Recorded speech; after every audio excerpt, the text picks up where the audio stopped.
नमस्कार दोस्तों, मैं आपके साथ भास्कर बोस। एक बार फिर हम शीत युद्ध के बारे में पढ़ रहे थे। पिछले कक्षा में, पिछले अध्याय में हमने पढ़ा था। फिर इसमें शीत युद्ध के प्रभाव के बारे में हम जानकारी लेंगे कि शीत युद्ध के प्रभाव क्या थे। ठीक है, ताकि आपको इस कंसेप्ट को, इस अध्याय को अच्छी तरह समझ में आए। शीत युद्ध के अंतरराष्ट्रीय राजनीति पर पड़ने वाले प्रभाव, यानी शीत युद्ध के अंतरराष्ट्रीय राजनीति पर पड़ने वाले प्रभाव। क्योंकि शीत युद्ध में बहुत सारे छोटे बड़े देश आ गए थे, इसलिए अंतरराष्ट्रीय प्रभाव होगा इसमें। जैसा कि शीत युद्ध के अंतरराष्ट्रीय प्रभाव, ठीक है, विश्व का दो गुटों में विभाजन हो जाना। विश्व का क्या हो जाना? दो गुटों में विभाजन हो जाना। ये दो गुट कौन से थे? एक गुट था आपके यूएस और दूसरा गुट था यूएसएसआर। एक गुट था आपके सोवियत संघ, एक गुट था आपके अमेरिका अमेरिका और दूसरा आपका था सोवियत संघ। सोवियत संघ, ये दो गुट थे आपके। एक पूंजीवादी विचारधारा और एक साम्यवादी विचारधारा। एक पश्चिमी और एक पूर्वी, ये दोनों देश। इसमें कहा गया है, मेरी बात को ध्यान से सुनिएगा और सभी बच्चे अपने कॉपी और पेन को अपने पास रखें और साथ में नोट डाउन भी करते चले। मैं आपको बताता चलूंगा, इसमें विश्व को दो गुटों में विभाजन हुआ। शीत युद्ध का अंतरराष्ट्रीय राजनीति पर प्रथम प्रभाव यह पड़ा कि विश्व दो गुटों में विभाजन हो गया। विश्व किसमें हो गया? दो गुटों में विभाजन हो गया। जैसा कि दो गुट हमारे सामने हैं, आप देख सकते हैं दो गुटों को। विश्व दो गुटों में विभाजन हो गया और एक गुट अमेरिका के साथ हो गया तो दूसरा गुट सोवियत संघ के साथ हो गया। एक गुट अमेरिका के साथ हो गया तो दूसरा गुट किसके साथ हो गया? सोवियत संघ के साथ हो गया। और इसमें क्या है कि दो गुटों का विभाजन। फिर उसके बाद हम बता देते हैं आपको सैनिक गठबंधनों की राजनीति के बारे में। इसमें सैनिक गठबंधनों की राजनीति के बारे में हम एक एक कंसेप्ट को बहुत अच्छी तरह करके चलेंगे, ताकि आपको आपके एग्जामिनेशन में कोई दिक्कत ना हो और आप उसको अच्छी तरह लिख सकें। आपको शीत युद्ध पहली बार, मतलब इससे पहले आपको शीत युद्ध बहुत सारे आपने देखा होगा, समझाया होगा बहुतों ने, पर ऐसा टॉपिक आपको दोबारा कोई नहीं समझाएगा। आपको बहुत ही अच्छी तरह इस टॉपिक को हमने बहुत ही पार्ट पार्ट करके समझाने की कोशिश की है। ठीक है, तो आप इसका आनंद उठाइए और अपने पेन कॉपी लेके बैठिए और साथ में नोट डाउन करते चलिए, लिखते चलिए उसको और समझते भी चलिए। यहाँ पे दूसरा, सैनिक गठबंधनों की राजनीति। सैनिक गठबंधनों की राजनीति, ठीक है, यहाँ पे सैनिक गठबंधनों की राजनीति क्या होती है? शीत युद्ध का अंतरराष्ट्रीय राजनीति पर प्रभाव यह पड़ा कि इसके कारण सैनिक गठबंधनों की उत्पत्ति हो गई।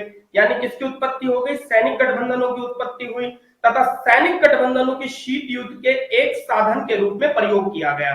ठीक है, यानी सैनिक गठबंधनों को इन्होंने क्या किया? शीत युद्ध के एक साधन के रूप में प्रयोग किया गया। साधन के रूप में प्रयोग किया गया ताकि छोटे छोटे देशों को ये लोग हथिया सके, ताकि उनके साधन और संसाधनों को ये अपने कंट्रोल में ले सके, ताकि वहां के लोगों को, वहां का वर्चस्व है, वहां पे अपना वर्चस्व कर सके और वहां के साधन संसाधन और वहां की जो पर्टिकुलर जो जनता है, ठीक है, उनको भी अपने कंट्रोल में ले सके। तीसरा प्रभाव इसमें गुटनिरपेक्ष आंदोलन की उत्पत्ति। जैसा कि आपको पता है कि कई देश होते हैं कि भाई वो खफा थे कि हम तो नव उदारवाद देश है, मतलब अभी हमारा नया नया उदय हुआ है और हम अभी आजादी का रस चखे भी नहीं कि तुमने शीत युद्ध भी स्टार्ट कर दिया। उसमें थे एक भारत, ठीक है, एक उसमें थे भारत, एक उसमें घाना था, एक इंडोनेशिया था, एक मिस्र था। ठीक है, ऐसे कई देश थे जो नाम सदस्य के देश कहे जाते हैं। गुटनिरपेक्ष को आप नाम भी लिख सकते हैं। ठीक है, नाम का मतलब होता है नॉन अलाइनमेंट मूवमेंट। अभी इसको ये समझिए गुटनिरपेक्ष आंदोलन की उत्पत्ति कैसे हुई। ठीक है, यहाँ पे गुटनिरपेक्ष आंदोलन की उत्पत्ति, शीत युद्ध के कारण गुटनिरपेक्ष आंदोलन की उत्पत्ति हुई। ठीक है, बहुत सारे आंदोलन चले क्योंकि छोटे छोटे देश अपने आप को आजादी चाहते थे, ताकि हमारा ही अधिकार हम पे हो। बाहर का कोई व्यक्ति आके, जैसे कई बड़े बड़े यूरोपियन कंट्रियों ने क्या किया कि छोटे छोटे देशों को अपना गुलाम बना रखा था, जिसमें भारत भी एक थे। ठीक है, जैसे श्रीलंका हो गया, उसके बाद साउथ अफ्रीका हो गया। ये लोग अपने आप को चाहते थे कि ये फ्रीडम हो जाए, आजाद हो जाए। पर यहाँ पे शीत युद्ध से क्या हुआ कि एक गुट, मतलब गुट निरपेक्ष आंदोलन करना पड़ा। क्यों आंदोलन करना पड़ा? क्योंकि यहाँ पे इनके ऊपर बर्डन पड़ रहा था कि यार यहाँ पे सोवियत संघ और यूएस यानी सोवियत यूएसएसआर और सोवियत और यूएस, ठीक है, ये दोनों ही अमेरिका और सोवियत संघ दोनों ही चाहते थे कि ये सब हमारे गुटों में शामिल हो जाए, ठीक है। पर इसमें मैं आपको बता देता हूं, शीत युद्ध के कारण गुट निरपेक्ष आंदोलन की उत्पत्ति हुई। शीत युद्ध के कारण गुट निरपेक्ष आंदोलन की उत्पत्ति हुई, ये आप लिख सकते हो, बहुत इजी टर्म में, इजी वे में बताया गया है। और चौथा, सशस्त्रीकरण का बढ़ावा, यानी यहाँ पे दोनों गुटों ने यहाँ पे वेपन्स बनाने शुरू कर दिए, सशस्त्रीकरण को बढ़ावा दे दिया। इनके पास जितना भी पैसा था वो सारा का सारा पैसा किसके पास लगा दिया? वो सारा का सारा पैसा सशस्त्रीकरण पे लगा दिया। मैं आपको ये समझाना चाहूंगा, आप इसको नोट डाउन कीजिएगा, ठीक है। यहाँ पे सशस्त्रीकरण को बढ़ावा, शीत युद्ध के अंतरराष्ट्रीय राजनीति पर एक प्रभाव यह भी पड़ा कि इसमें सशस्त्रीकरण को बढ़ावा मिला, ठीक है, ताकि इनको डर था कि अगर कभी भी थर्ड वर्ल्ड वॉर छिड़ जाए शीत युद्ध के बदले, ठीक है, अगर शीत युद्ध आगे बढ़ गया तो ये कोल्ड वॉर जो है वर्ल्ड वॉर 3 में बदल सकता है, तो इससे पहले ही हमारे पास शस्त्र और अस्त्र दोनों ही हो। टॉपिक है गुट निरपेक्षता का अर्थ। अब ये गुट निरपेक्षता के अर्थ को हम समझेंगे कि गुट निरपेक्षता का क्या अर्थ है। मैंने आपको बताया था कि हम गुट निरपेक्ष के बारे में अगर पढ़ेंगे तो बहुत अच्छी तरह इसको समझने की कोशिश करेंगे, तो इसको भी आप नोट डाउन करते चलिए। गुट निरपेक्षता का अर्थ है कि किसी शक्ति गुट में शामिल ना होना। गुट निरपेक्षता का अर्थ है किसी शक्ति गुट में शामिल ना होना, और शक्ति, ठीक है, और शक्ति गुटों के सैनिक गठबंधनों में व अन्य संधियों से दूर रहना, यानी सैनिक गठबंधनों से और अन्य शक्तियों से दूर रहना, यानी इसका अर्थ है सैनिक गठबंधन से, ठीक है, शक्ति व सैनिक गठबंधन से दूर रहना, ठीक है। क्योंकि अगर सैनिक गठबंधन में रहेंगे तो क्या होगा? सैनिक गठबंधन में रहने के बाद फिर दोबारा युद्ध लड़ना पड़ेगा, दोबारा गुलामी से जूझना पड़ेगा, फिर दोबारा अपने साधन और संसाधन को खोलना पड़ेगा, फिर दोबारा साधन संसाधन अगर हमारे खो गए तो मौलिक अधिकार भी खो जाएंगे, हमारे संविधान का कोई कुछ नहीं हो सकता, फिर हम दोबारा गुलाम बन जाएंगे। तो इसलिए ये लोग नॉन अलाइनमेंट मूवमेंट यानी क्या है, गुट निरपेक्ष आंदोलन चला रहे थे। यहाँ पे क्या है? सैनिक बंधनों व अन्य संधियों से दूर रहना। पंडित नेहरू ने कहा था, यानी पंडित नेहरू का उस समय वाक्य था, पंडित तत्कालिक प्रधानमंत्री भी थे पंडित नेहरू, यानी आजाद भारत के पहले प्रधानमंत्री थे। और सेकंड कार्यवाहक प्रधानमंत्री जो एग्जीक्यूटिव प्रधानमंत्री होते हैं, शायद बहुत कम लोग जानते हैं, गुलजारी लाल नंदा साहब थे। और तीसरे नंबर में लाल बहादुर शास्त्री साहब थे। गुलजारी लाल नंदा साहब 2 बार कार्यवाहक प्रधानमंत्री बने थे, इस बीच 2 बार कार्यवाहक प्रधानमंत्री बने थे, शायद बहुत कम बच्चों को ये पता है, पर मैं आपको साथ में छोटी छोटी चीजें भी बताता चलूंगा ताकि आपको एक जनरल नॉलेज का भी ज्ञान हो और कंसेप्ट तो आपका क्लियर होगा ही होगा साथ में। तो यहाँ पे क्या है कि संधियों को दूर रहना। पंडित नेहरू ने कहा था, जहां तक संभव होगा हम उन शक्तियों गुटों से अलग रहना चाहते हैं जिनके कारण पहले भी महायुद्ध हुए हैं, यानी वो शक्तियां, यूरोपीय शक्ति, अमेरिकन शक्ति, ठीक है, अमेरिका की शक्ति, फिर सोवियत शक्ति, इन शक्ति से दूर रहने चाहते हैं। जैसे आपको पता है कि एक लड़का बार बार लड़ रहा है, मतलब कोई किसी का दोस्त है, मित्र है, वो बार बार लड़ता है किसी से जाके, तो क्या है, उसका जो दूसरा दोस्त है उसके माँ बाप अलग करना चाहते हैं कि भाई तू उससे अलग रह, ये हमेशा लड़ता झगड़ता रहे, कल को कोई बात हम पे ना आ जाए। तो इसलिए ये लोग गुट निरपेक्ष आंदोलन चला रहे थे। इसका ये कारण था, महायुद्ध हुए और भविष्य में भी हो सकते हैं, क्योंकि जाहिर सी बात है जिसके पास डंडा होता है तो उसका दिमाग वैसे ही गर्म होता है, तो इनके पास वेपन्स थे, और वेपन्स जब जिसके पास होते हैं तो वो हमेशा ही बहुत ज्यादा बहुत ज्यादा पावरफुल हो जाता है और अपनी शक्तियों का प्रदर्शन करने लगता है। तो ये शक्ति प्रदर्शन भी हो रहा था इस समय, क्या हो रहा था? शक्ति प्रदर्शन भी हो रहा था। तो यहाँ पे भविष्य में भी हो सकते हैं। गुट निरपेक्ष की यह भी अर्थ है कि देश अपनी नीति का निर्माण स्वतंत्रता से करेगा, यानी अगर देश आजाद है, अगर देश स्वतंत्र है तो वो अपने लिए मूल रूप से कानून बनाएगा और अपनी जनता को अपने कानून के हिसाब से ही क्या करेगा? चलाएगा, या अपने देश को चलाएगा, अपने राज्य को चलाएगा, राज्य के लिए नीति निर्माण करेगा। इसके साथ ही जिनके कारण ये अपनी नीति निर्माण स्वतंत्र से करेगा, ना कि किसी गुट के दबाव में आकर। अगर किसी गुट के अगर दबाव में आ जाता है या किसी गुट में शामिल हो जाता है तो क्या होगा, तो वो उस गुट की ही माननी पड़ेगी। तो यहाँ पे किसी गुट के दबाव में ना आकर, ठीक है, वो स्वतंत्र ही क्या कर सकता है, फैसले ले सकता है। गुट निरपेक्षता का अर्थ अंतरराष्ट्रीय मामलों में तटस्थता नहीं है। अंतरराष्ट्रीय मामलों में तटस्थता नहीं है, वो कहीं एक के फेवर में बात नहीं करेगा। अगर वो बात करेगा तो डेवलपमेंट के बारे में बात करेगा, विकास के बारे में बात करेगा, पूरी दुनिया में, ठीक है, आर्थिक रणनीतियों के बारे में बात करेगा, सामाजिक रणनीतियों के बारे में बात करेगा, सांस्कृतिक रणनीतियों के बारे में बात करेगा। ठीक है, ये बात नहीं करेगा कि हमें युद्ध ही लड़ना है और युद्ध से कभी किसी का फायदा नहीं हुआ है। यहाँ पे गुट निरपेक्षता का अर्थ है अंतरराष्ट्रीय मामलों में तटस्थता नहीं, बल्कि अंतरराष्ट्रीय समस्याओं के हल के लिए महत्वपूर्ण भूमिका निभाना है। यानी हम लोगों को एक पावर तो रहना है, पावर बनना है, पावर बनने के साथ साथ हम लोगों को क्या करना है, अंतरराष्ट्रीय मामलों को, यानी जो देश नव स्वतंत्र है, नव उदय है उनका, यानी क्या है, अभी उनका पोषण होना बाकी है, तो उन देशों को, जो फल फूलित देश है, पूंजीवादी देश है, जिनके पास साधन संसाधन प्रचुर मात्रा में है, वो देश उनको क्या करे, उनको साधन संसाधन मुहैया करवाए, अथवा उन देशों का हाथ पकड़ ले और उनको अपने साथ आगे बढ़ाए। यानी जो नॉन डेवलपिंग कंट्री है, जिसका विकास नहीं हुआ है, उनको विकासशील बनाए, और जिनका विकास हो, जो विकासशील है, उनको विकसित करने के कगार पे लाए, ना कि युद्ध करे। इनका ये मानना था। दूसरी बात हम ये भी बात करेंगे, निभाना है। पंडित नेहरू ने स्पष्ट कहा था कि गुट निरपेक्षता का अर्थ अंतरराष्ट्रीय समस्याओं के प्रति उदासीनता नहीं है, अंतरराष्ट्रीय समस्याओं के प्रति उदासीनता नहीं है।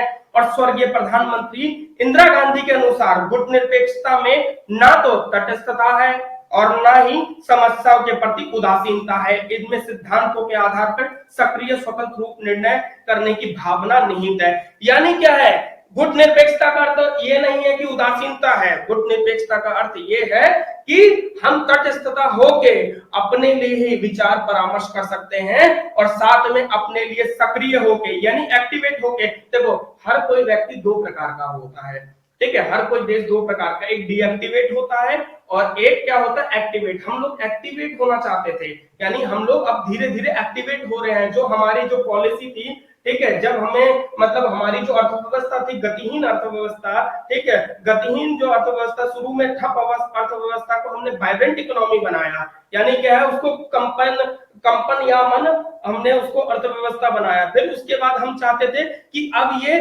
कंपनियां मन तो है, आपने देखा होगा अगर कोई चीज वाइब्रेट कर रही होती है तो वो घूम रही होती है, एक ही जगह उल्टा सीधा घूम रही होती है, तो उस समय वो स्टैग्नेंट भी थी, यानी गतिहीन अर्थव्यवस्था थी।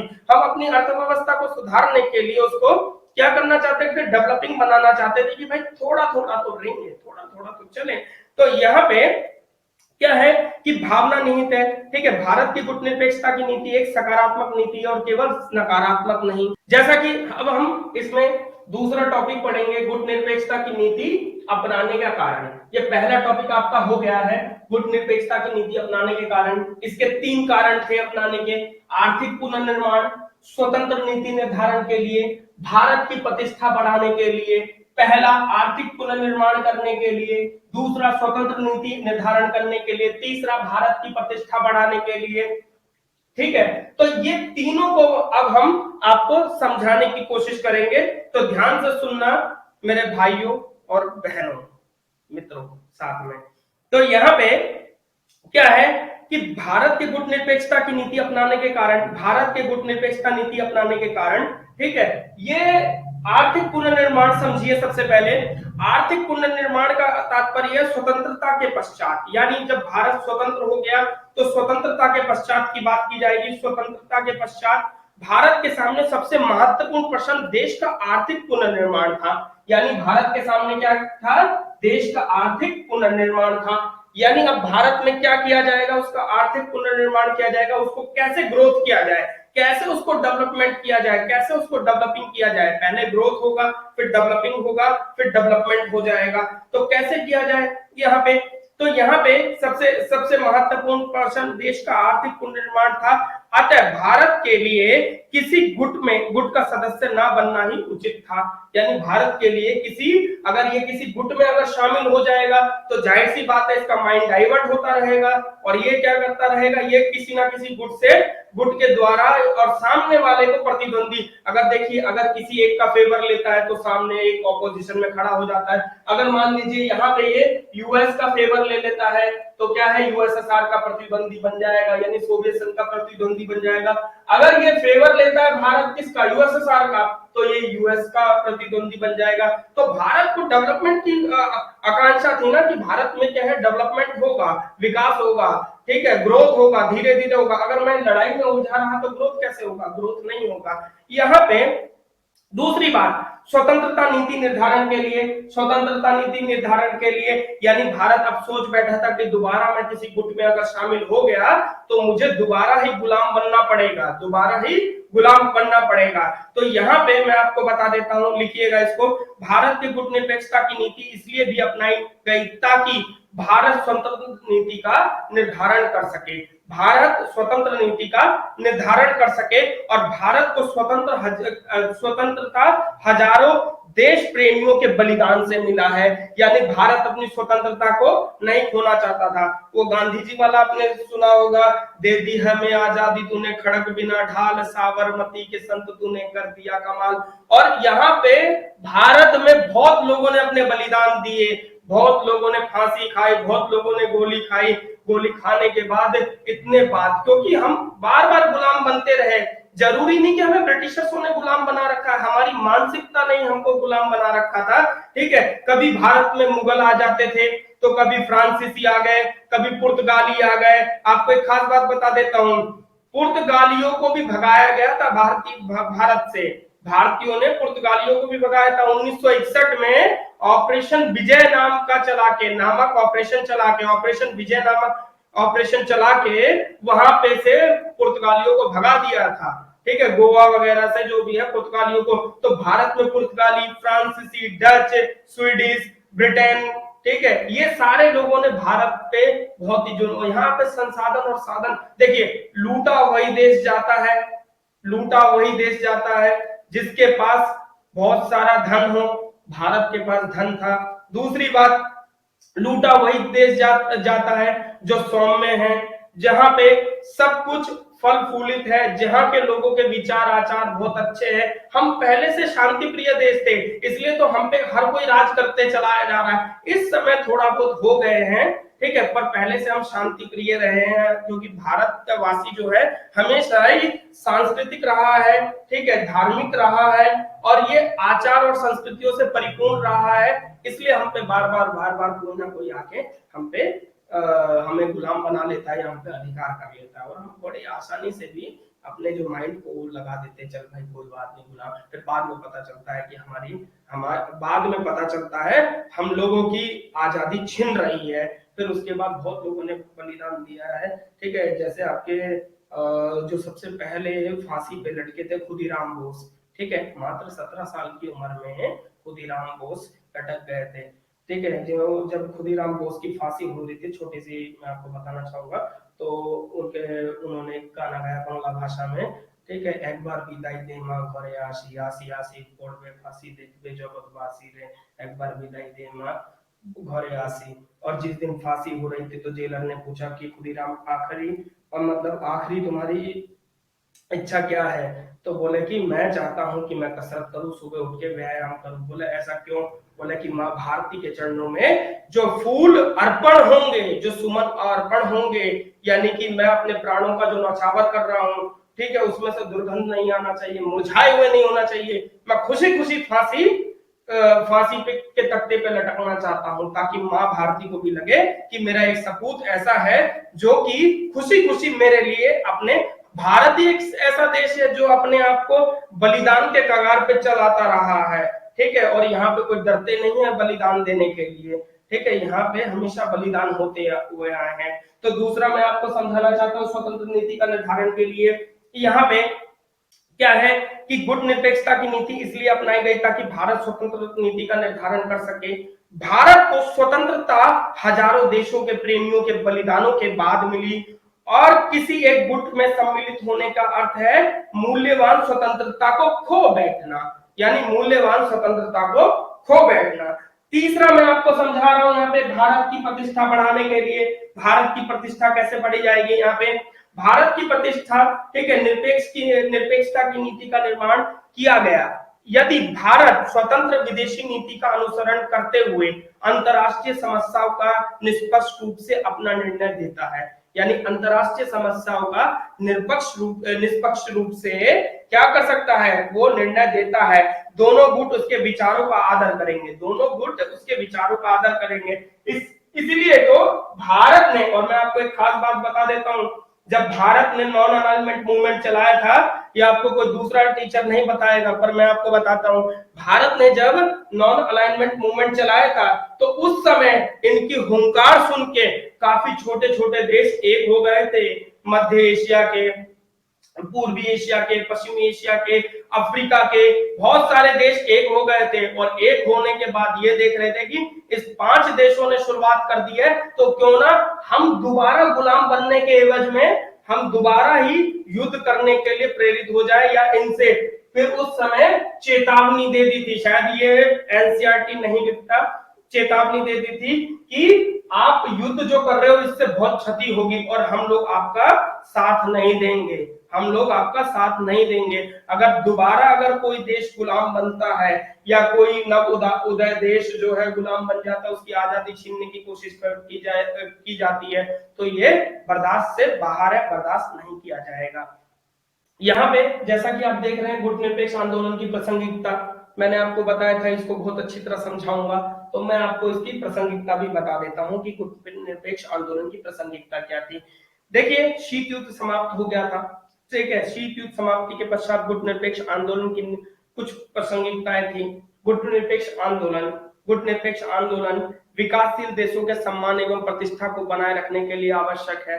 यानी 2 विकासशील देश हैं, ठीक है, या बहुत सारे विकासशील देश हैं जो अपने आप को नम उदय हुए हैं, यानी विश्व के पटल पे, यानी विश्व के मानचित्र के पटल पे जो कि नम उदार हुए हैं, नम उदय हुए हैं, या कि जो कि अपनी आजादी, अपना संविधान बनाना चाहते हैं, जो अपने ऊपर ही क्या है, मतलब अपने ऊपर ही स्वयं का अधिकार हो जिनका, ठीक है, वो देश यहाँ पे क्या है, सम्मान की अवधारणा करते हैं कि भाई हमें भी सम्मान मिले। निःशस्त्रीकरण, विश्व शांति एवं मानव अधिकारों की सुरक्षा, इसमें क्या है कि मानव अधिकारों की सुरक्षा के लिए गुट निरपेक्ष आंदोलन आज भी प्रासंगिक है। मानव अधिकार यानी जो ह्यूमन राइट है, ठीक है, विश्व ह्यूमन राइट यानी ह्यूमन राइट है, तो ह्यूमन राइट के अधिकारों का उल्लंघन है, मानव अधिकारों का उल्लंघन है। देखिए 2 देशों के बीच में, 2 राजनीतिक पार्टियों के बीच में कौन फंसता है? आम आदमी फंसता है, जो बेचारा जानता भी नहीं है कि भाई क्या होता है युद्ध, ठीक है, युद्ध करना नहीं चाहता, युद्ध के नाम से डरता है, वो भी तो ह्यूमन राइट का भी हनन है यहाँ पे। और यहाँ पे क्या है, नई अंतरराष्ट्रीय अर्थव्यवस्था की स्थापना के लिए गुट निरपेक्ष आंदोलन आवश्यक है, ठीक है, नई अंतरराष्ट्रीय अर्थव्यवस्था की स्थापना के लिए गुट निरपेक्ष आंदोलन आवश्यक है। संयुक्त राष्ट्र संघ को अमेरिका के प्रभुत्व से मुक्त करवाने के लिए भी औचित्य है, यानी संयुक्त राष्ट्र संघ को अमेरिका के प्रभुत्व से मुक्त करवाने के, क्योंकि मैं आपको एक खास बात बता देता हूं, यहाँ पे 70% जो पैसा है, यानी 70% पैसा है किसका? संयुक्त राष्ट्र संघ में अमेरिका का पैसा है। संयुक्त राष्ट्र संघ में किसका पैसा है? अमेरिका का वर्चस्व है। इसलिए ये अमेरिका को मुक्त करवाने के लिए भी नॉन अलाइनमेंट मूवमेंट चलाया जाता है। जैसा कि हम आपको और बताएंगे इसमें नई अंतरराष्ट्रीय अर्थव्यवस्था के बारे में। नई अंतरराष्ट्रीय अर्थव्यवस्था क्या थी, ठीक है, न्यू इंटरनेशनल इकोनॉमिक सिस्टम क्या था, इसके बारे में बताएंगे। यहाँ पे कई मतलब ज्यादातर इसमें से भी वैल्यू बेस्ड प्रश्न बना के पूछ सकता है, ठीक है, आज के समय में जैसे पैंडेमिक है तो वैल्यू बेस्ड प्रश्न बना के भी पूछ रहा है। तो मैं आपको बता देता हूँ नई अंतरराष्ट्रीय अर्थव्यवस्था के क्या मानक है और इसको कैसे समझा सकते हैं और इसको कैसे हम लिख सकते हैं बोर्ड परीक्षा में। नई अंतरराष्ट्रीय अर्थव्यवस्था वह है जिसका उद्देश्य विकासशील देशों को खाद्य सामग्री उपलब्ध करवाना है। सबसे पहले क्या था उनको, खाद्य सामग्री, क्योंकि बहुत बड़ी जो मतलब पॉपुलेशन है जो कि आजाद हुई है, जैसे भारत आजाद हुआ था, तो सबसे पहले क्या था, सबसे पहले उनको खाद्य सामग्री उपलब्ध करवाना। जब भोजन करेगा, ठीक है, एक कहावत है हमारे ऋषि मुनि भी कह गए हैं, भूखे पेट भजन नागर गोपाला, ये लो अपनी कंठी माला। तो यहाँ पे क्या है कि खाद्य सामग्री उपलब्ध कराना है, साधनों को विकसित देशों के से विकासशील देशों में भोजन वस्तुओं संबंधी समझौते करना है। सबसे पहले कौन सा समझौता करना है, भोजन भोजन और खाद्य समझौता करना है, ठीक है। जब ये समझौते होंगे, जब लोगों को भोजन मिलेगा, जब भी तो पोषण होगा, जब भी तो वो आगे तक काम कर सकते हैं, अपनी दिनचर्या को चला सकते हैं, ठीक है। तो देशों में, विकासशील देशों में भोजन वस्तुओं संबंधी समझौता करना, वचनबद्ध को समाप्त करना तथा पुरानी परंपरावादी औपनिवेशिक अर्थव्यवस्था के स्थान पर निर्धन तथा वंचित देशों के साथ न्याय करने के उद्देश्य से बड़े नई अंतरराष्ट्रीय अर्थव्यवस्था की स्थापना करना। यानी क्या है, नई अंतरराष्ट्रीय व्यवस्था की स्थापना करना, ठीक है। अगर नई अंतरराष्ट्रीय व्यवस्था स्थापित होगी, अगर लोगों को इतना ज्ञान हो जाए कि भाई हमारा पड़ोसी भी भूखा है, ठीक है, कोई सरकार नहीं आएगी, अगर खुद जाके सभी घरों में से एक एक रोटी अगर जुटा के अगर उसको दे दें, तो उसके कुछ समय तक की तो भूख मिट जाएगी। तो यहाँ पे नई अंतरराष्ट्रीय व्यवस्था जो बोलती है कि विकासशील देशों ने क्या किया, विकासशील देशों की तैयार वस्तुएं अमेरिका व यूरोपीय आर्थिक बाजारों में प्रवेश न कर सके और पुरानी व्यवस्था विकासशील अथवा कम विकसित अथवा तृतीय विश्व के हितों की अवहेलना करते हुए बनाई गई। अब यहाँ प्रश्न आता है, तृतीय विश्व कौन से है? तृतीय विश्व वो देश हैं, तृतीय विश्व वो देश हैं जो कि नए आजाद हुए हैं, नए आजाद हुए हैं विश्व के मानचित्र के पटल पे, वो देश नए आजाद हुए हैं। जैसे भारत और पाकिस्तान, भारत तो था ही था, पर पाकिस्तान अलग हुआ, ठीक है। और उसके बाद क्या है, उत्तरी वियतनाम और दक्षिणी वियतनाम में। आपको एक खास बात बता देता हूं, ठीक है, थोड़ा बहुत मैंने आपको बताया था कि कुछ अधिक जानकारी भी देने की कोशिश कर। अब जो वियतनाम था, ठीक है, वियतनाम भी टूटा, ठीक है। वियतनाम टूटने के बाद उसकी जो सदस्यता थी वो भारत को मिल रही थी, यूनाइटेड नेशन में उसकी सदस्यता थी, भारत को मिल रही थी, पर वो किसको मिल गई, वो भारत ने चीन को दिलवा दी थी कि चीन जो है अब वो क्या, संयुक्त राष्ट्र का परमानेंट मेंबर, पर पहले ये वियतनाम के पास थी।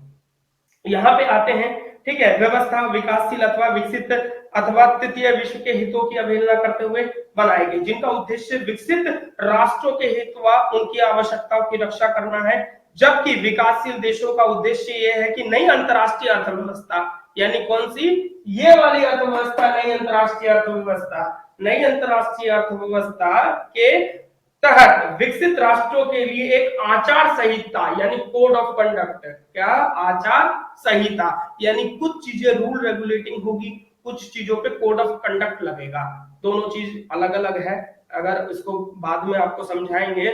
यानी कुछ चीजें आचार संहिता बनाकर कम विकसित राष्ट्रों के उचित अधिकारों को मानकर अंतरराष्ट्रीय व्यवस्था को सबके लिए समान तथा न्यायपूर्ण बनाना। यानी अंतरराष्ट्रीय व्यवस्था का क्या काम है, वो सबके लिए एक कोड ऑफ कंडक्ट निर्धारण करता है, यानी आचार संहिता निर्धारण करता है, और साथ ही अंतरराष्ट्रीय व्यवस्था सबके लिए समान तथा न्यायपूर्ण हो। यानी क्या है, ये किसकी बात करता है, ये इक्विटी की बात करता है, यानी सबको इक्वल होने की बात करता है, और ये सोशल जस्टिस की बात करता है, यानी सामाजिक न्याय। सामाजिक न्याय में क्या है, सामाजिक न्याय में जैसे मैं आपको बता देता हूँ, बहुत सारी विश्व में संस्था खुली है, जैसे वर्ल्ड ट्रेड ऑर्गेनाइजेशन है, WTO है, ठीक है, यूनाइटेड नेशन की और भी संस्था है, जैसे आपके WHO है।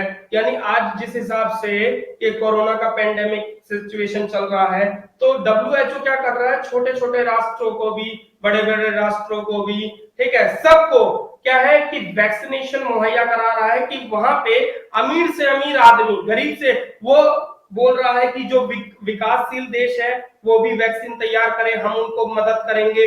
और जो विकसित राज्य हैं वो उनको कह रहा है कि भैया आप लोग क्या कीजिए कि उन राष्ट्रों को वैक्सीन प्रोवाइड कीजिए जो बना नहीं सकते, जो आर्थिक रूप से पिछड़े हुए हैं, ठीक है, उनको भी दीजिए। यानी क्या है, समूचे विश्व को लड़ने की शक्ति, यानी लड़ने की शक्ति जो है, क्षमता है, वो क्या कर रहा है, विकसित कर रहा है, इकट्ठा कर रहा है, ताकि हम लोग क्या है कि हमारे कुछ मानव अधिकार हैं, हमारे कुछ मानव अधिकार हैं जिससे हम परे नहीं हट सकते। और हमारा जो कर्तव्य है विश्व को संगठित करके विश्व की अर्थव्यवस्था बढ़ाना, व विश्व के कभी भी ऐसी सिचुएशन आ जाए, कोई भी पैंडेमिक आ जाए, ठीक है, या कोई भी जैसे वॉर वगैरह हो रहा है तो उसको रोक के शांति बनाना, या कोई सा भी ऐसे पैंडेमिक सिचुएशन में सबको दवाइयां मुहैया करवाना। यानी क्या है, जैसे वैक्सीन है, वैक्सीन का तात्पर्य है टीका, ठीक है, और वैक्सीनेशन का मतलब क्या होता है, वैक्सीनेशन का मतलब होता है टीकाकरण। यानी टीकाकरण, ठीक है, सबके लिए अनिवार्य है। यानी क्या है, सबके लिए अनिवार्य। टीकाकरण का तात्पर्य होता है सबके लिए अनिवार्य। उसके लिए चाहे सरकार को एक कानून बनाना पड़े, चाहे कोड ऑफ कंडक्ट लागू करना पड़े, चाहे रूल एंड रेगुलेशन लागू करना पड़े, ये सब जरूरी है। तो यहाँ पे क्या है कि अधिकारों को मानकर अंतरराष्ट्रीय व्यवस्था को सबके लिए समान तथा न्यायपूर्ण बनाना है। यहाँ पे आपका ये जो सिस्टम था, नई अंतरराष्ट्रीय अर्थव्यवस्था, ये यहीं पे समाप्त है। इसके बाद जो आपका अगला टॉपिक जो है वो क्यूबा प्रक्षेपास्त्र है, यानी क्यूबा का मिसाइल संकट है, ठीक है। क्यूबा का मिसाइल संकट कैसे उत्पत्ति होती है ये मैं आपको अगले क्लास में बताता हूं।